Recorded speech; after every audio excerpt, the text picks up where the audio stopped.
Chart তৈরি করে আমরা নাকি চাঁদা কালেকশন করছি। গত মঙ্গলবারে ইউনূস স্যারের কাছে একটা স্মারকলিপি তারা পেশ করেছে যে সেখানে একটা ভুয়া চার্ট তৈরি করে আমরা নাকি চাঁদা কালেকশন করছি, এবং আমাদের দলের নামও আমাদের নেতা রাশেদ খান এবং হামিদুল ইসলাম হামিদের নামে যে তারা রেস্ট অফিস থেকে তারা চাঁদা আদায় করছে। এবং মিডিয়ায় আপনারা দেখতে পেরেছেন আহ্বায়ক ফারুক হোসেন এবং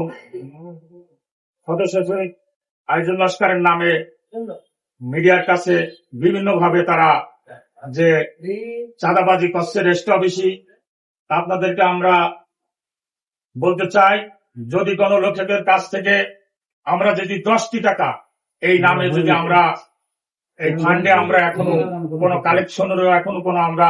আলামত করিনি। প্রত্যেকটা জায়গায় প্রত্যেকটা সংস্থায় আমরা দেখি যে একটা কমিটি থাকে, কিন্তু আমরা আমাদের এখানে সরকার কোনো আমাদের এই লেখকদের কোনো বেতন ভাতা আদার্স কোনো কিছুই কিন্তু দেয় না। ওই যে দলিল লেখার উপরে আমরা সেইটা মনে করো যে কিছু টাকার বিনিময়ে আমরা অর্থ হয়তো 1,000 টাকার বিনিময়ে আমরা এটা হচ্ছে পারিশ্রমিক হিসেবে আমরা একজন ক্রেতার কাছ থেকে আমরা সেটা ইনকাম করি। কিন্তু আজকে এখানে 5 তারিখের পরে আমরা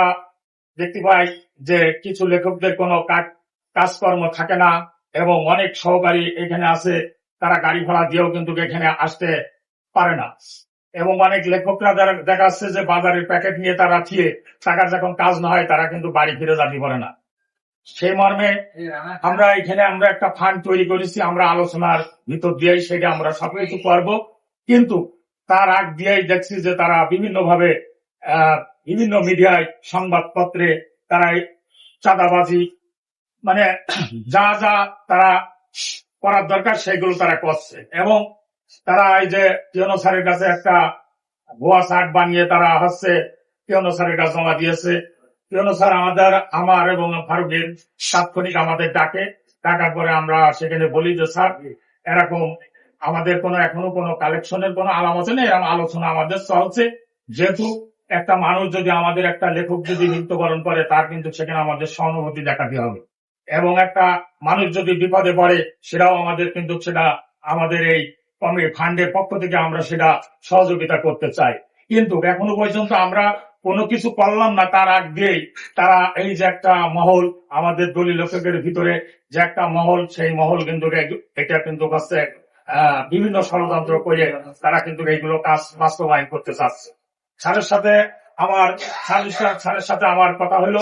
হলি তারা যে এইগুলো করবে সে এখন এখানকার একজন সাব রেজিস্ট্রার, তার সাথে পরামর্শ করা তাদেরকে উচিত ছিল, কিন্তু স্যারের সাথে তারা পরামর্শ না করেই তারা কিন্তু এইগুলো বিভিন্ন পত্র পত্রিকায় বিভিন্ন মিডিয়ার কাছে তারা কিন্তু এইটা দিয়ে যে এখানে আমরা নাকি চাঁদাবাজি করছি। তা কোন লেখক আপনাদের সামনে আমি বলতে চাই, যদি কোনো লেখক কারো কাছ থেকে যদি আমরা 10টি টাকা এই কল্যাণ ফান্ড গঠন হওয়ার পরে যদি তারা বলতে পারে যে এই ফান্ডের পক্ষ থেকে আমরা তাদেরকে তাদের কাছ থেকে 10টা টাকা প্রদান করেছি, যদি আমরা 10 টাকা তাদের কাছ থেকে প্রদান করি তার জন্য আমাদের যে সাজা শাস্তি হবে সেই সাজা শাস্তি আমরা মাথায় পেতে নেব। আমাদের দলীয় নেতৃবৃন্দ আমাদের বলছে যে তোমরা ওখানে চাঁদাবাজি করছো, আমরা সেখানে বলেছি যে না, এখানে আমাদের এখনো কোনো